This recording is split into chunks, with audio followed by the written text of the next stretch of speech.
Well, before we get started, I'm sporting our merch. What do you think of it? I think it's so great. So great, in fact, that I almost wore the exact same shirt today. That sounded so scripted. I think it's so great. I like it. Where can you buy it? Ooh, where can people buy it, Emily? So the best way to do it probably is to go to our link tree and then click our merch link. Yeah. But it's on Teespring, but it's not really possible to just find. I will say this. Okay.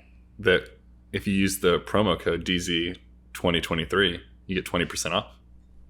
You should have done 23% off. I'll change it right now. Yeah. Well, not right now. We got a right podcast now. to do. Speaking of clothes, this is... Great segue. I know. I have many talents. I have a theory that I need to tell you. I actually thought about it as we were recording, and you said something about fully processing emotions.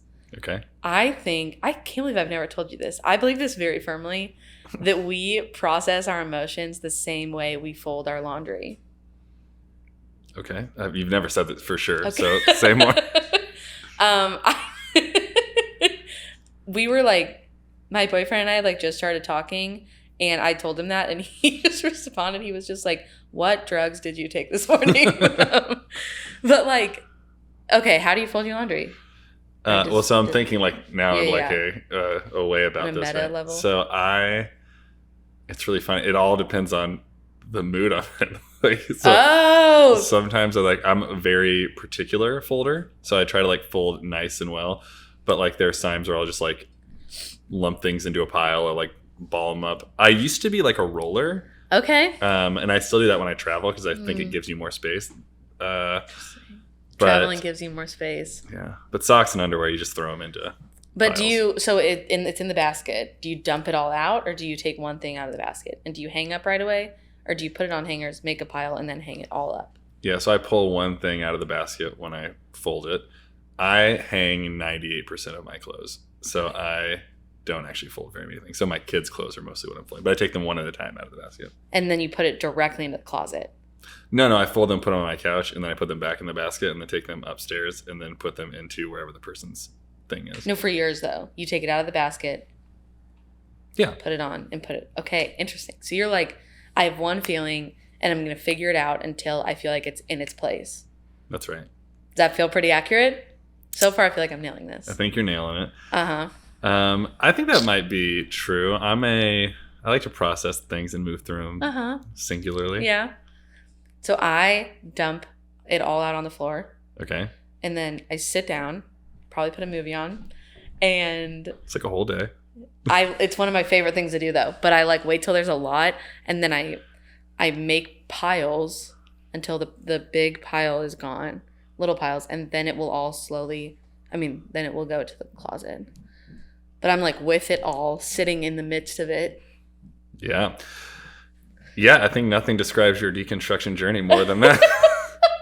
No, for real though. I think that's right. I guess I don't really know where that was going. I just really wanted to talk share about that because I thought of it, but I didn't feel like it was appropriate last episode to just throw that in there. Yeah, you've been waiting just weeks to get this in. Absolutely. I'm just going to shoehorn it in now. I told someone that in college, and he was a psych major, and he was like, "That's going to be my dissertation." And I was like, how much are you going to pay me for that idea?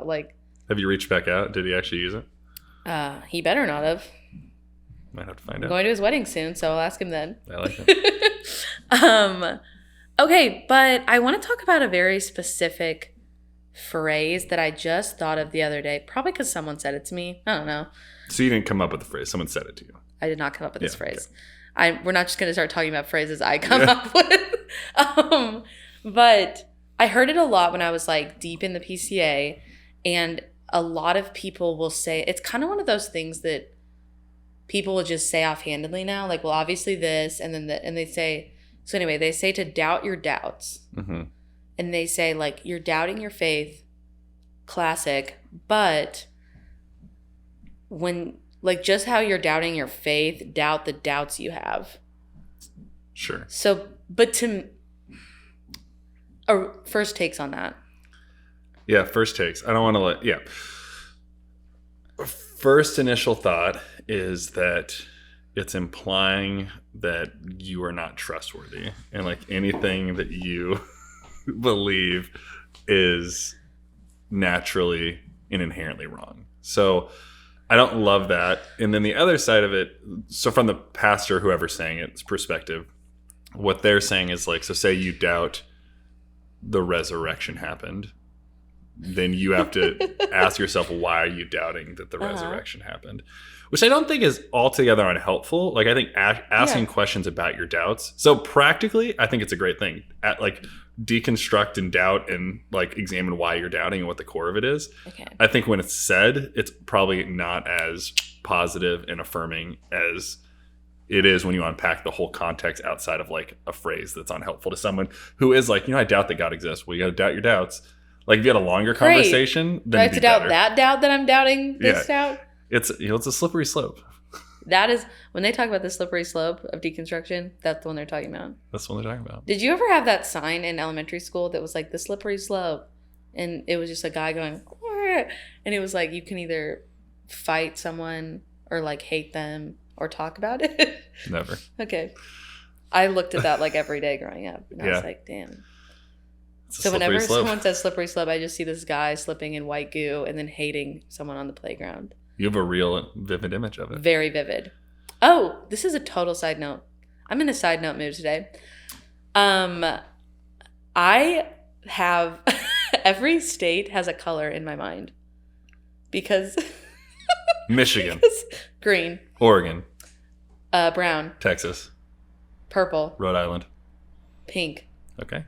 So there we had a placemat that was all the states of the country, and they all had colors, and now that's what you think of them as. Yeah, just wanted to share that. Okay. So doubt your doubts. So for you, so that's my take on it. Like, what do you like when someone says for you? Pull us back in. When someone says it to you, what emotions initially are stirred up? Like, my suspicion is frustration. But no, I love it. I agree with so many of your sentiments. So immediately, right? Well, at first, the first time I heard it, I was like, damn, that is such a good point. I was like, wow, I never thought about it like that. Like, you got to doubt everything. But as I think about it more, what I hear is like, you can't be trusted. Basically, your questions can't be trusted. Yeah. And your questions are laden with sin. Mm-hmm. And that is difficult because doubt is exhausting. And you're basically asking me to double the doubt of like, double the doubt. New merch thing. I like it. But it's a real mixed message. But like, it's just a lot. It's overwhelming. And what I hear most of all is like, you can't be trusted on this journey. Like, even I said this on our like first episode. I talked about how deconstruction is like putting all the furniture out of the house mm-hmm. and then bringing it back in. But like, I had a pastor say like, but you're in charge of that. Like, SOS, like scripture needs to be in charge of it. And I was just like, I don't know, man. I need something. Like, I need some autonomy. Yeah. And so that, but then it's like, but at the same time, growing up in a like denomination that told me like the heart is deceitful above all things and everything about me is untrustworthy, I'm already working so hard just to trust myself in this process to begin with. Yeah. Yeah, I think it's an interesting like lens that people come in with, right? Yeah. Like, and this is where I hear a thing like that and I just don't resonate with it because I look at so many places in scripture where people had questions or doubts about themselves or about God, and God was fully present in those doubts and those questions and walked with them. I just think there's such a myth, especially in the kind of fundamentalist or hyper evangelical world, of a myth of certainty. And when you have a doubt, what it does is it starts to like topple the tower of certainty. And I think it does create a slippery slope for someone that's in that space. So if you're asking all these questions, then the tower of belief that we built starts to weaken and seem unstable. But for me, I just think it's a path to getting to know what you believe better. Like, in any good, we wouldn't say doubt your doubts, but in science, like if you were a good scientist, right, you wouldn't take anything at face value. You'd test it and you'd create a theory and a hypothesis, all those things, right? And you'd navigate through that whole journey. But in faith, we're often just told, again, like I say, I hate this sentiment or statement as much as you maybe hate this one. Like the Bible says that settles it. Yeah. And those two things kind of go interconnected. It's like you shouldn't have any doubt because we have the perfect rule book sitting here and everything in it's exactly right. And then everything else around it shouldn't be doubted. So, and also I think the end goal I think doubt can lead to greater depths of faith. I think for maybe your PCA pastor, like they would have thought doubt would lead you on a one-way ticket to hell. But I think it's like part of it also is they get you. This is gonna be very cynical, but I just need to go this direction really quick. They kind of get you by saying like nothing about you is good and trustworthy, and so then you're like, so I need all of my knowledge, like in a sense, my like epistemology, like how I know things. Mm-hmm. You know, it'd be so funny if we had a podcast called Epistemology, but like pissed. I was like, like I'm so mad about knowing things. Okay. And 1% of people would find it as funny as you do. Okay. And so I don't know what happened. I'm just woo. Epistemology is interesting though, like the idea of it, like of how we know what we know. And I think so. Continue to say, but I think it's something that philosophers would talk more about. In faith, we very rarely talk about how we know what we know and like dive into kind of those epistemological arguments. So that's the thing. That's what was on my mind is like, but anyway, they're saying your epistemology, how you know things, it can't be from you at all. So it has to be from an outside source. And they say it's God, but it kind of includes them, the pastors. Mm-hmm. You know what I'm saying? Like it's like God's your outside source, the Bible's your outside source, but I'm the one that's interpreting this outside source to you. So then it's this weird, so when they say doubt your doubts, what they're saying is, did you forget that you're an idiot and you can't be trusted? And you need to just listen to us.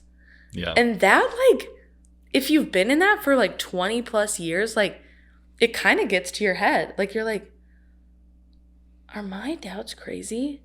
Because also I read this book that's pretty good, but he said this one thing. He was like, questions were born in sin.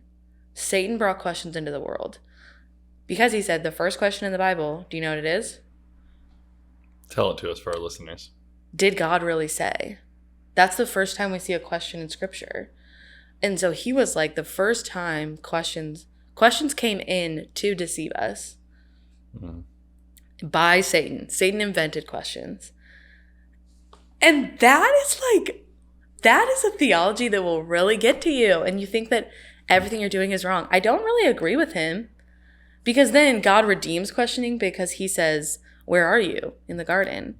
He uses questions to move toward his people. Yeah. We're getting really theological. Yeah. And I dig it. So I think it's interesting. Like I don't know, like the idea that questions could be from the devil, I think is for exactly what you just said. I think Jesus asks more questions than he provides answers, right? And you can make the argument that Jesus is redeeming what once was from the devil. So I mean, you can make that argument.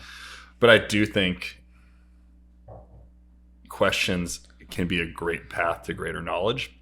I also think that I was just thinking about this, and this is not going to be something that's like a brand new idea, but I'm thinking about your perspective sitting in that chair, like doubt your doubts, right? And then you can't be trusted, but the leadership can be trusted at equal par with the Bible and with God, right? Like I go back to the core of what kind of has led to the trickle of this, right? And I think maybe other people are in that. It's like this idea that your seat at the table isn't valuable, your voice doesn't matter, your critical thinking doesn't matter, and that you just can't be trusted. And I've seen the implication of that. Like when we first started this podcast and even before that, like talking, like your level of self-confidence and your knowledge to know things was very low. Like you were very timid, and when you would like ask me a question or if I would push back, your natural response was, Danny, you're right. Or you would at least entertain the idea that I was 100%. Right before you thought about you being right.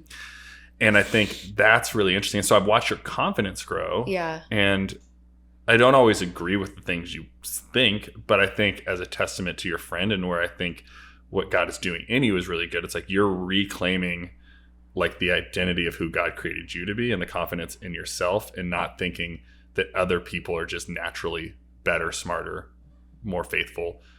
And so like it's just an interesting journey like to watch in real time. And for anyone that's going through deconstruction, I think there's a confidence that you start to regain in yourself of saying like, hey, maybe like God values my thoughts and my voice and all of that in this process. So like, but like you just said, like, I don't always agree with what you say. If you would have said that in June when we started this, I would have been like, oh, so Danny just hates me and doesn't like me. There was this time early on, and you should go back and watch it. Like if I said, or if my facial expressions implied disagreement, you would stop and ask me if I, like, you would dive into me. I didn't have to say anything, and I probably didn't even feel that. And so that's where I'm saying that, yeah, there's a level of like self-confidence where now you're not assuming that you're wrong just off the jump. And then even if I say that, then it doesn't evoke negative emotions. But again, I think that's built in like relationship and trust. Absolutely. And your trust with where you came from has been fractured in that. And so it's hard to then rebuild that without a two-way street. You know what I mean? Yeah. And we talked about that. Like Dustin was like, you guys need to fight more. And I was like, well, then I will cry.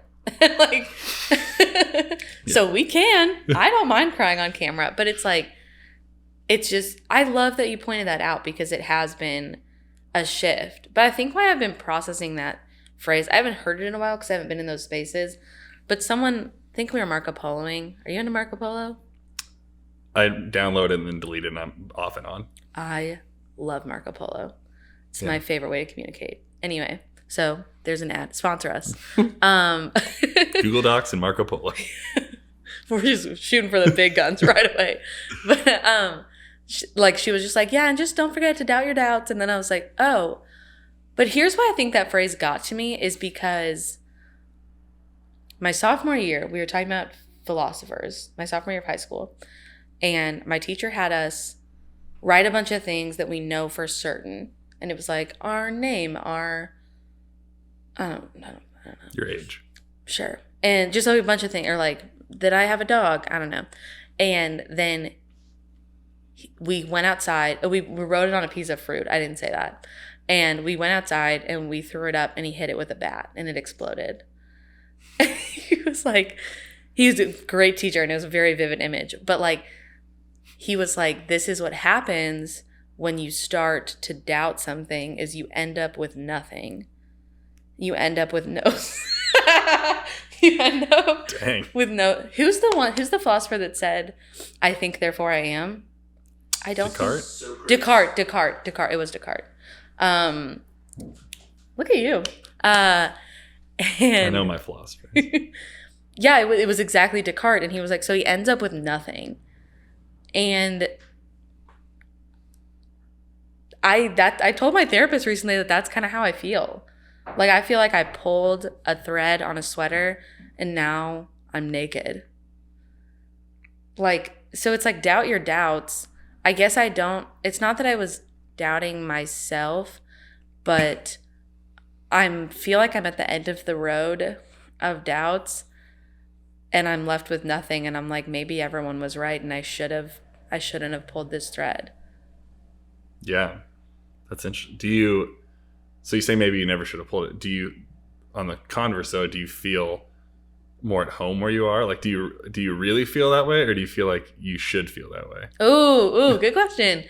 I would say yes to that. Like, I would say, I'm so glad I pulled. If I really zoom out, I'm like, girl, this was such a good journey for you.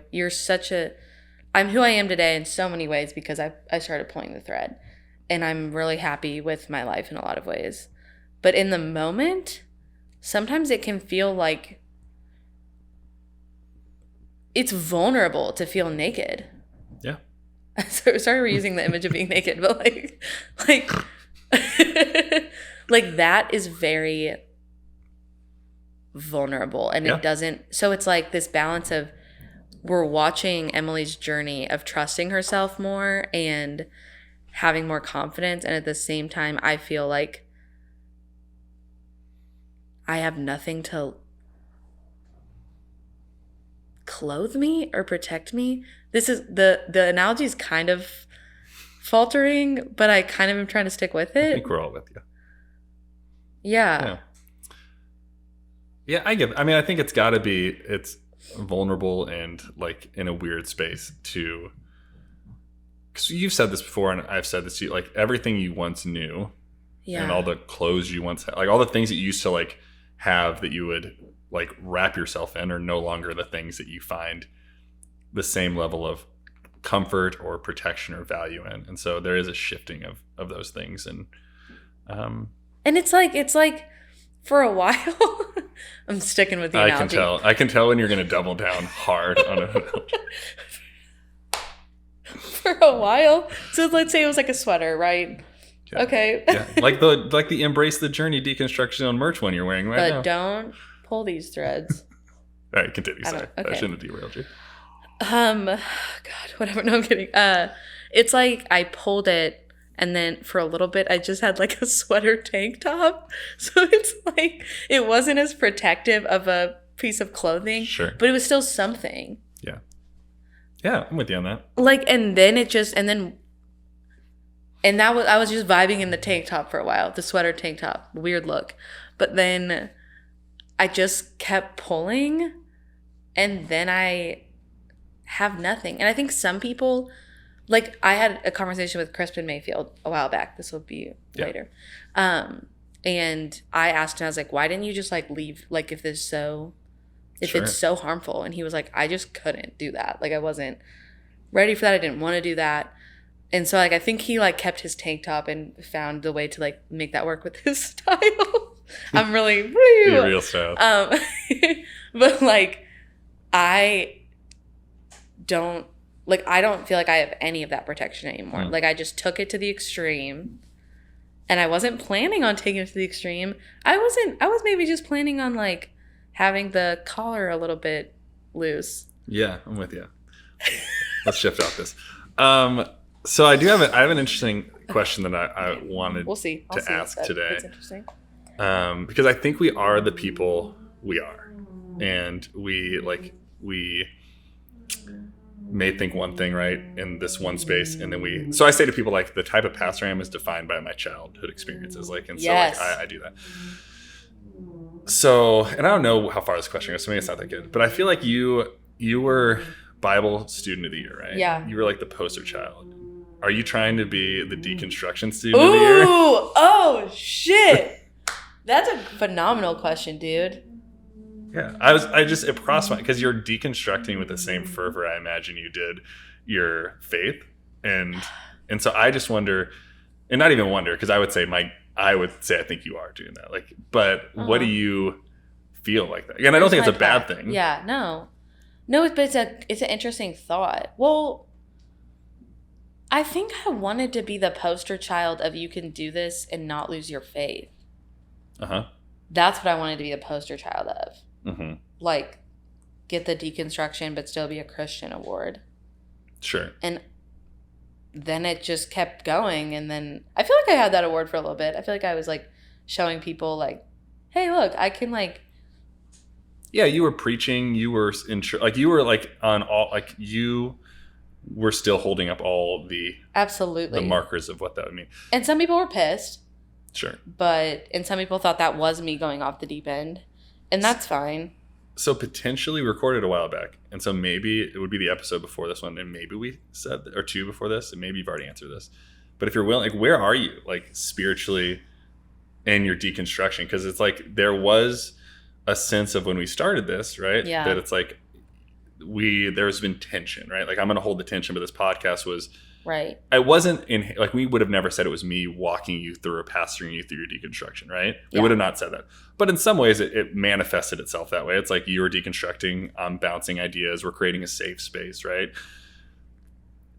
Now, like, it seems like you're fully in the throes of deconstruction, which I think is great.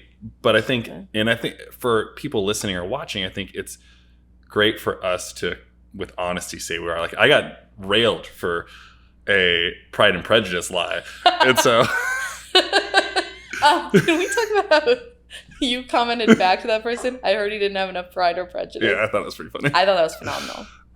But I think with honesty, being like, hey, where are you? Like, And I hope you know that it's like there's no right answer or wrong answer. I know that, but it's just big to like admit it. Okay. So maybe we didn't say this on a recent episode. I would say I'm like functionally an agnostic. Sure. And mostly am one. Yeah. But I'm not like, I don't know, like that. Yeah, that's just the honest answer.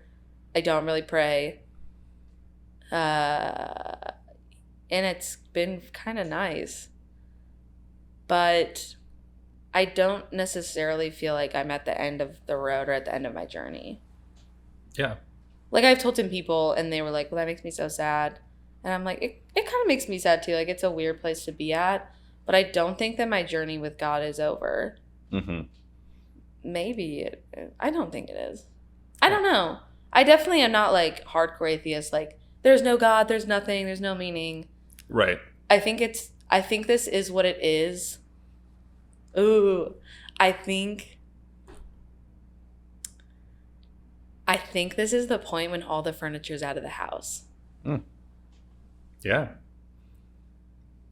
And you're just like looking around. Yeah. I mean, yeah, early on we talked about the process of taking everything out. And I think when episode whatever we said that, I think you would have thought it was all already out. Yes. And you would like moved a chair out, right? And I think that's an interesting place to be in to name. It's like now you're looking around the empty room and deciding what you do or don't bring back in, or if you go buy a different house altogether. And I'm garage sell what you had. There's something really nice about being in the empty house. Mm-hmm. And I'm not going to rush that. Yeah. There's also something really scary about the fact that like the Emily that won the Bible Award has the capability of having an empty house. Yeah. Yeah. There's a lot more room to move around. There's less comfortable things to rest on when you take everything out. Yes. Right? No, this analogy is perfect. I haven't named that, but that's exactly what it feels like. And I totally thought that everything was out of the house already. Yeah. I think that's it. Yeah. Well, I appreciate you saying that. And I know I kind of put you on the spot with that. No, yeah. But I think if for no other reason than for you to name it, because like I think, and you probably say it with other people, and maybe you do or don't, but I don't know any of that, like because I'm not eavesdropping on your conversations. Yeah. But I think naming it for you is helpful, but also like there's people that listen that are fully atheist, fully agnostic, mm-hmm. or they are on the first item out of the room, or maybe everything is finally out of the house, right? Yeah. And I think at the core of what really started this was creating a safe space for two friends to have a conversation, one that just happens to be a pastor and the other happens to be a thriving comedian / teacher. And so I'm trying to figure out a way for people to feel safe. Like I think there's no doubt, at least from my perspective, that this is a safe space for the two of us. Yeah. But I think creating that for other people takes work. And so people knowing like wherever you are, like this is a safe place to like name doubts and wrestle with things and take things out of the room. And from my perspective, hopefully bring them back in. But I said this before, like our friendship isn't predicated on your relationship with Jesus. Like we're friends because we're friends. And every time you say that, that means so much to me. Like for real, like you texted me that you were just like just a reminder that your value is not in your church attendance or like where you're at with Jesus. And I was like, you've said that to me before, but like every time I hear it from you, I'm just like, oh, he's like serious. Because people, and I, not that I didn't believe you, but people say that. Sure. And then you're like, oh, but we aren't, but it's different. Yeah. So, but it's also, I'm just loving, I feel like this episode is kind of like a checkpoint or like a check-in to see where we're at. Anyway, the reason I say that is because I don't think I would have had the guts to say this on our first episode. / I didn't feel that.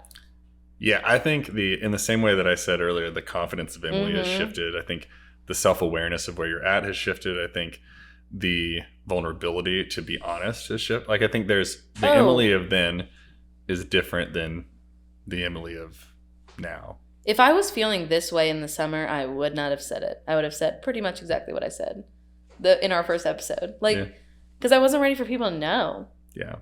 Well, that's another thing that I think is interesting is like your willingness to invite people into the journey is really interesting. Like you way more to that. But then honesty, like there are things that you wouldn't have said or things that we wouldn't have posted on social or things that wouldn't have made it into an episode because of what if this person might hear this, right? And I think that whole confidence of who you are and where you are has definitely morphed and adjusted over the seasons. And it hasn't all gone away. And I think that my therapist said this, and I thought this was really cool. I don't know if we've said this on here. I have a different therapist. No, I was just about to ask when your therapist is going to come on. You have a new therapist now. Yeah. I'm seeing a non-Christian therapist now. Okay. I think maybe you said that either in passing or but I think I did know it actually. But he's like, can enter into like religious spaces, but Sure. It just was getting to a point where my other therapist was like, I feel like this is just your deconstruction. And I'm like, well, I don't like that you said that. But like he was like, there's a difference between secrets and boundaries. He was like, secrets are always rooted in shame.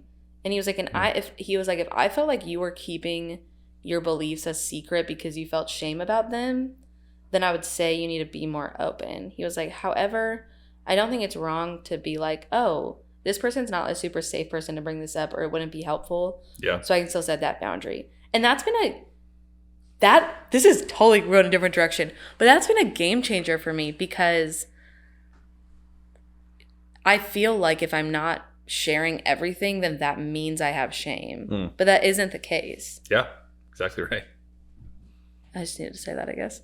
No, but you're not dumb for saying that. Like, I think that's oftentimes many of us feel like if we're not sharing all of our story, then we're lying or we're shameful or keeping something. We've said that early on. It's like, you don't owe everyone your story. Right. And every part of your story. And that it's up to you to figure out who and when and where. But to your therapist's point, like examining the why is important. Like, am I not sharing it because of shame, or am I not sharing it because it's a boundary? And I think that's a really important line to explore and figure out what's driving that. It's a huge line because, and the other thing is, I saw this recently about like many people who have deconstructed from like fundamentalism feel that if they're not talking about it, then they are not proud of it because that's what was told about the gospel.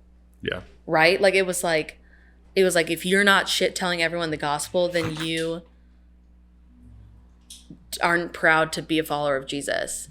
Yeah. And that idea, even if it's not with Jesus, like follows you kind of interestingly.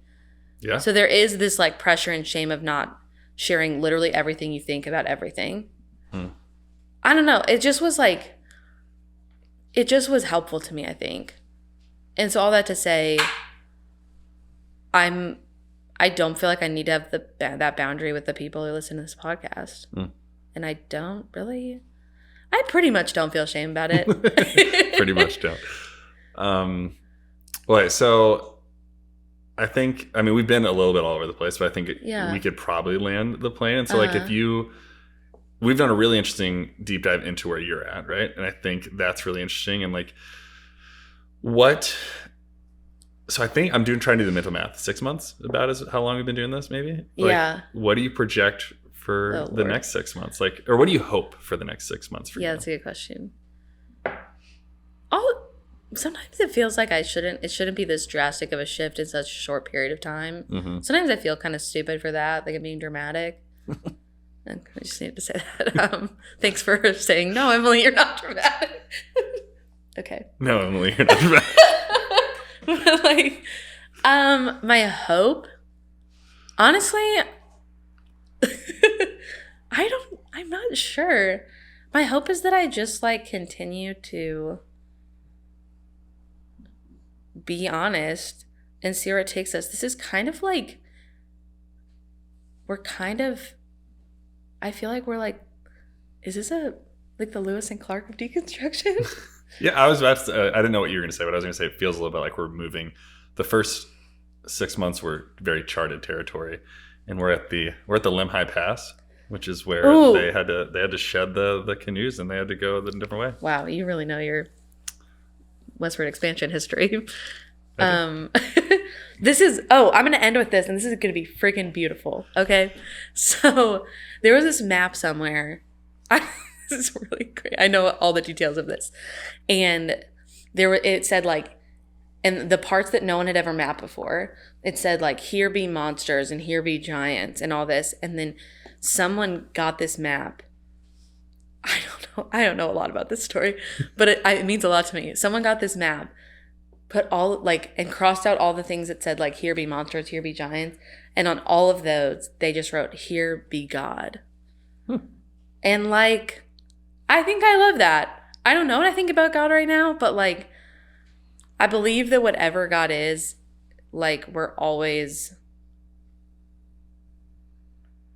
I just feel like, I don't know exactly what I want to say, but just like, I think that this journey is divine, even as we are going into the unknown. And I just hope that we can continue to be honest about both the journey and the feelings of the journey.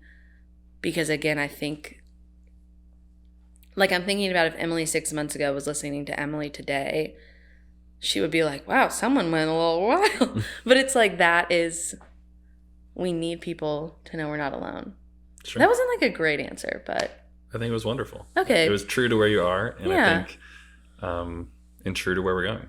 And I think you're right. I think God is within the midst of this, and oftentimes the monsters or whatever that populate the outside, there's much more good in that space than people are told. You pulled it around. Like, we don't need to be scared of it, of the unknown. That's right. You freaking killed that. And I'm thankful that you're in this journey with me like that. And I hope people see that, like you are my friend, but like also you, like, we started off as like, you were my pastor. Yeah. And so, not that I don't see you as that anymore, but like, all that to say, like, there are pastors and people in ministry that can like stick with this in you and still value you. Yeah. Like, that's wild. I know it doesn't feel wild to you because you're really good at that, but that's wild. I appreciate that. Yeah. So I'm thankful for you. And I'm thankful for you. Aw. Okay. Well, thanks for listening and embrace the journey. This podcast wouldn't be possible without our friends from Chapel Media. And so if you're looking to maybe get your own podcast or other production needs met within the church or nonprofit space, go explore the services they have there. You can find them at chapel.media.